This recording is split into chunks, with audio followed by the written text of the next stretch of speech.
Sí. ¿Sí? Bueno. Sí. Bueno, chicos, arrancamos la última partecita del año. Nos quedarían dos grandes temas, ¿sí? Uno es subjetividad laboral, que a su vez se divide como en tres temas, no diría grandes temas, pero sí diría en tres importantes temas. Y el otro tema que nos queda es psicosociología, ¿sí? Esos son los dos grandes temas. Hoy, cuando quería ir avanzando un poco más en el aula virtual, el tema de subjetividad laboral básicamente ya está desplegado, en su parte básica ya está desplegado, pero ya les dije que subjetividad laboral a su vez se divide en tres temas.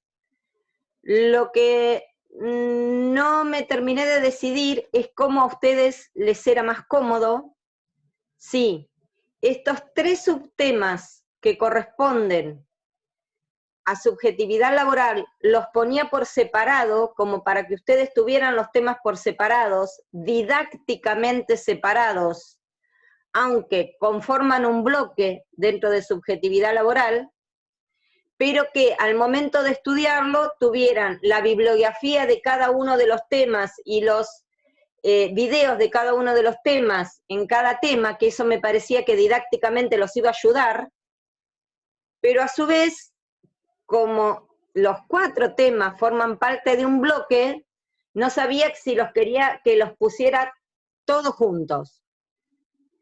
Si yo los pongo separado, lo que nos falta parecería que falta un montón, cuando en realidad no falta tanto. No sé si se entiende el dilema que yo estoy teniendo. Si yo desarrollo cada uno de los temas por separado, pareciera que falta un montón, cuando en realidad es un solo tema. Didácticamente es más cómodo presentarlo por separado, pero en realidad cuando ustedes lo ven en la realidad y cómo se presenta es un solo tema. ¿Sí? Les hablo concretamente de lo que estoy hablando. El tema subjetividad laboral tiene que ver con la significación y el valor que cada uno le da al trabajo. ¿Sí? Y la significación y el valor que cada uno le da al trabajo tiene tres cualidades: que esa significación es individual, que esa significación es personal y esa significación es única para cada uno de los sujetos. ¿Sí? Ejemplo, puedo hablar de, no sé, por decir uno, o hablando de los tres temas de moda: policía, médicos, docentes. Tres temas de moda. Bien, pregunta: ¿para todos los policías ser policía significa lo mismo? ¿Para todos los médicos ser médico significa lo mismo? ¿Para todos los docentes ser docente significa lo mismo? Bien, lo que cada uno de estos sujetos entienda por su trabajo tiene que ver con la subjetividad laboral. Y a su vez, la subjetividad laboral tiene que ver con un entramado, ¿sí?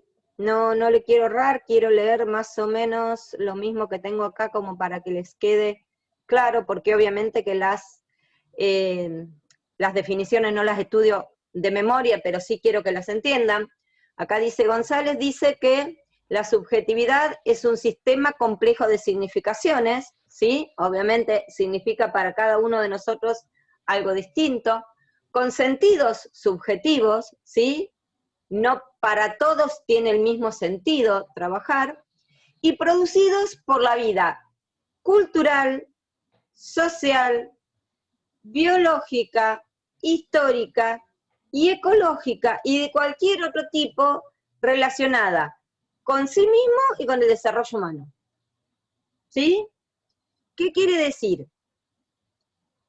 Que para yo crear mi propia subjetividad, ¿sí?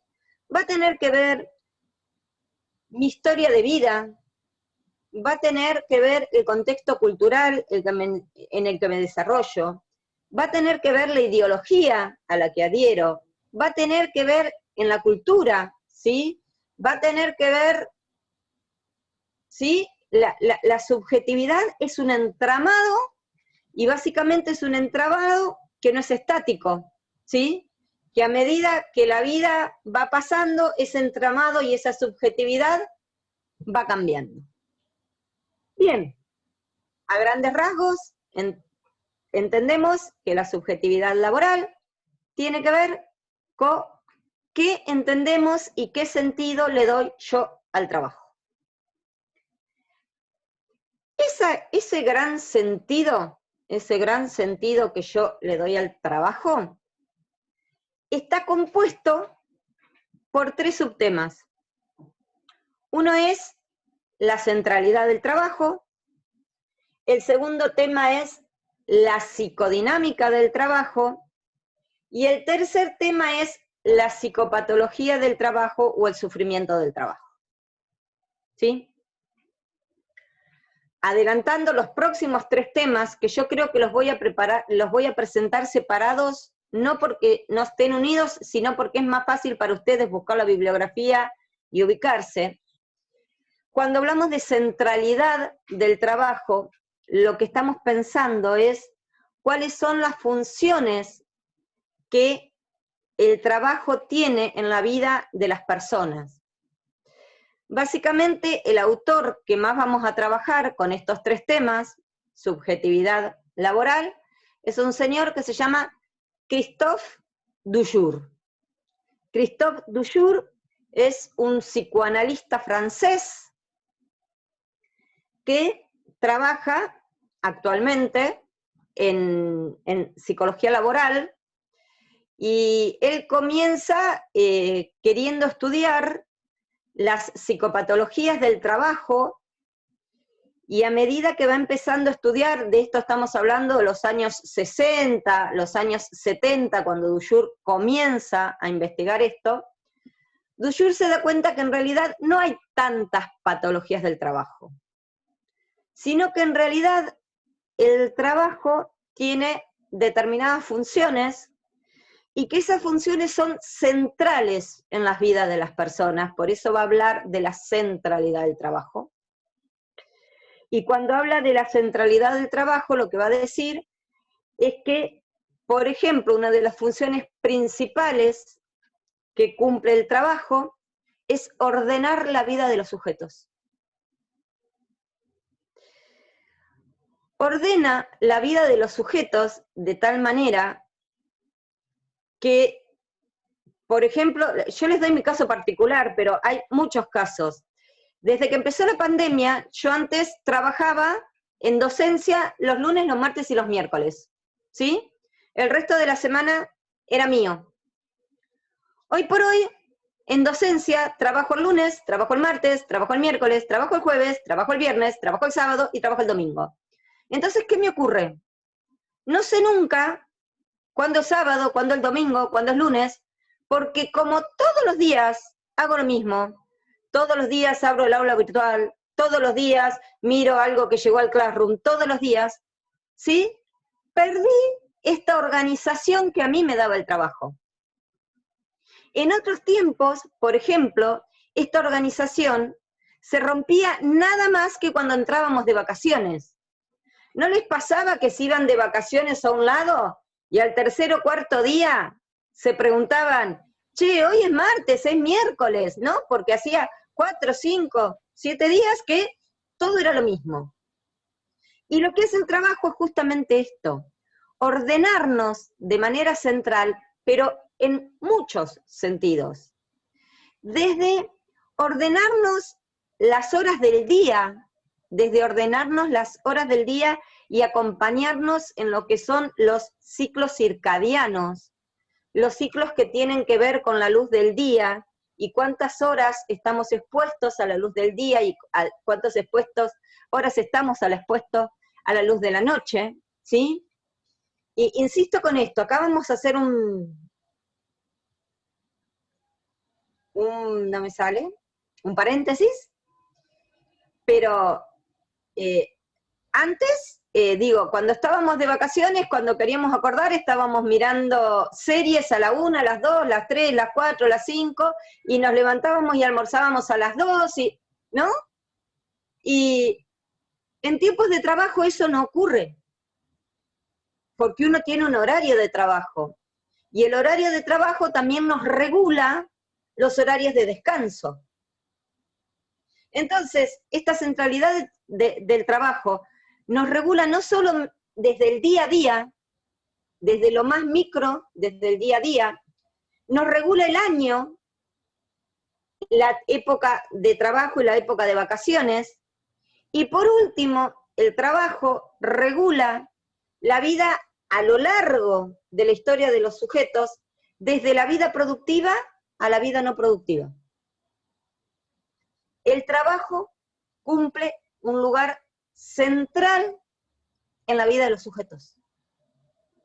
Organiza la vida de los sujetos, desde lo más micro hasta lo más macro.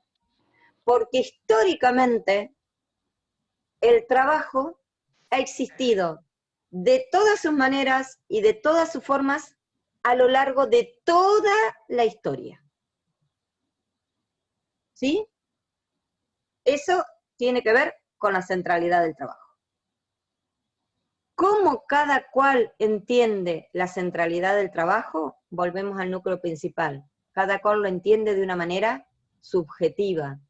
Y cada experiencia de cómo el trabajo se centraliza en la vida de cada uno de ustedes, también es una experiencia subjetiva. El segundo tema, ¿sí?, tiene que ver con la psicodinamia del trabajo. ¿Qué cuestiones dinámicas y qué cuestiones en movimiento el trabajo mueve en los sujetos y en cada una de las personas? Básicamente, la psicodinámica del trabajo presentada por Dujour, insisto, viene de otro gran tema que él estudia, que tiene que ver con la psicopatología laboral. Les cuento el final del cuento. Dujour comienza estudiando esto, pensando que básicamente el trabajo enfermaba a la gente, y después de muchos años de estudio, llega a la conclusión que son muy pocas las patologías y las enfermedades laborales. Porque el trabajo cumple dos funciones en realidad. Dos funciones que son Profe, ahí entraría el estrés. Contrarias. Antagónicas. Eso del sufrimiento y sufrimiento que se puede transformar en placer en el trabajo. Bien, exactamente. Exactamente. El trabajo puede causar placer o puede causar sufrimiento. Y en realidad es muy pocas las veces que entre este placer y sufrimiento cause una enfermedad. ¿Qué es lo que va a decir Dujour? Que si nosotros tenemos una batería de defensas lo suficientemente flexibles y lo suficientemente sanas, ¿sí? Y si nosotros, durante el trabajo, trabajamos las defensas ante este displacer o ante este sufrimiento de manera colectiva, podemos hacerle frente a este displacer del trabajo sin que este displacer se convierta en una patología. ¿Vamos hasta ahí?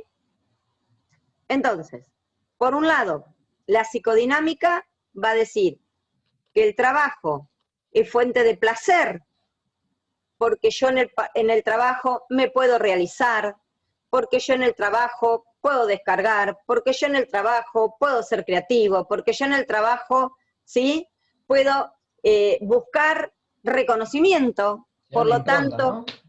¿Cómo? Te daría una impronta. Totalmente, ahora vamos a ver eso que también forma parte de la subjetividad. Entonces, el trabajo, por un lado, es fuente de placer, y por otro lado fuente de sufrimiento, ¿sí? Pero lo que va a decir Dujour y lo que va a descubrir Dujour es que esta fuente de sufrimiento, y tiene experiencias muy lindas en cuanto a la construcción, y tiene experiencias muy lindas en cuanto a las cuestiones de bioquímica y todo lo que es de alto voltaje en relación a los peligros en la química, lo que va a decir es que este sufrimiento puede abordarse si y solo si aparecen defensas de manera colectiva, ¿sí? Donde todos los sujetos que forman parte de ese bloque prestan sus defensas personales para hacerle frente a este sufrimiento. ¿Y cómo lo van a hacer? Lo van a hacer utilizando un mecanismo de defensa que es la conversión por lo contrario, y en el cual lo que me da miedo, yo lo enfrento ignorándolo, yo lo enfrento evitándolo, y básicamente yo lo enfrento desafiándolo. Entonces lo que dice es que muchas veces, colectivamente, por ejemplo, los obreros de la construcción que están trabajando en lugares muy altos, tienen como juegos o tienen como desafíos que tienen que ver con no usar los cascos de protección, que tienen que ver con romper todas las reglas que van contra la seguridad con respecto al trabajo. Y solamente si todos están de acuerdo con romper esas reglas, la defensa se hace fuerte. Pero si uno de ellos deja de desafiar esas reglas y rompe de alguna manera el muro que hacen todas las defensas individuales, esa defensa colectiva se cae. ¿Sí? Eso en cuanto a la psicodinámica del trabajo. Pero, y entonces dice que en realidad no causa mucha enfermedad, sino que en términos generales causa un sufrimiento que puede ser enfrentado con defensas colectivas, pero que hay algunas enfermedades, como básicamente el burnout y el estrés, que sí son enfermedades propias de las psicopatologías laborales, ¿sí? Y justamente, si hay algo que lamentablemente me estoy cansando de ver en este último mes, en mi consultorio personal y privado, son profesionales de la salud médica de Saladillo que están en el frente de batalla, en la guardia respiratoria del hospital, y que están padeciendo burnout en este momento. O sea, la capacidad de enfrentar la adversidad está agotada. ¿Sí? Con lo cual... Se quedan sin energía, digo. No sería exactamente se quedan sin energía, no sería... Una especie de miedo de enfrentarlo. En realidad lo que les está pasando es que les queda poca capacidad de afrontamiento. Frustración sería la palabra. O sea, con muy poco estrés, con muy poco que antiguamente, hace 4 o 5 años, en una guardia común, eso lo trabajaban y pasaba a ser un tema más de los que tenían en la guardia, hoy los desborda. ¿Sí? Porque ya no tienen más capacidad de elaborar tamaña cantidad de estrés, tamaña cantidad de exposición, tamaña cantidad de control, tamaña, ¿sí? Ustedes imagínense... Que están llegando al límite de su capacidad, y ahí es donde... Colapsan, quiere sentir. Colapsan. Lamentablemente hay algunos que ya superaron el límite, ¿sí? Claro. Pero te escriben a las 3 de la mañana, literal, diciendo, estoy en un auto hisopando gente. Y están desde las 8 de la noche, cambiándose trajes, cambiándose, limpiando el material, ¿verdad? Y hisopando auto por auto y llamando, ¿no? Que por eso les digo que el día de hoy, ¿sí? El solo hecho de llegar a la guardia y encontrarse con una pared, con todos papelitos pegados de a quién tienen que ir llamando casa por casa para que se vengan a hisopar, ya el solo ver la cantidad de papelitos que tienen pegadas en la pared, ya los desborda. Y todavía no entraron a la guardia. ¿Se entiende el concepto? Sí. Sí. Es por eso también cuando se habla del colapso en el sistema de salud, ¿no? O sea, si bien no hablan solamente de las camas, se habla de ese cansancio interno que están sufriendo los médicos. Básicamente lo que nos estamos quedando es sin recurso humano, porque no hay capacidad de renovación. Hay imposibilidad de renovar el plantel. O sea, tenemos, por decir algo, no sé, 7 días de la semana a 4 médicos por día, 7 por 4. 28. ¿7 por 4? 28. 28, bien. Hay 28 médicos y son esos 28.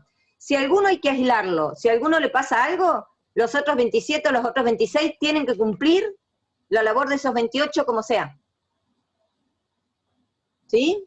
Entonces, lo que les está pasando es que ya no tienen capacidad.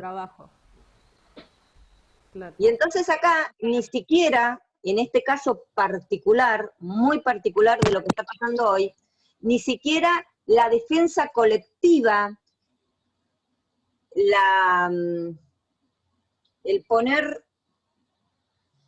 en tela de juicio, porque la defensa colectiva tiene que ver con eso, con, no me sale la palabra, estoy muy cansada, chicos, la verdad, no me salen las palabras, pero tiene que ver con algo así como hacen los adolescentes cuando se rebelan contra las normas, ¿sí?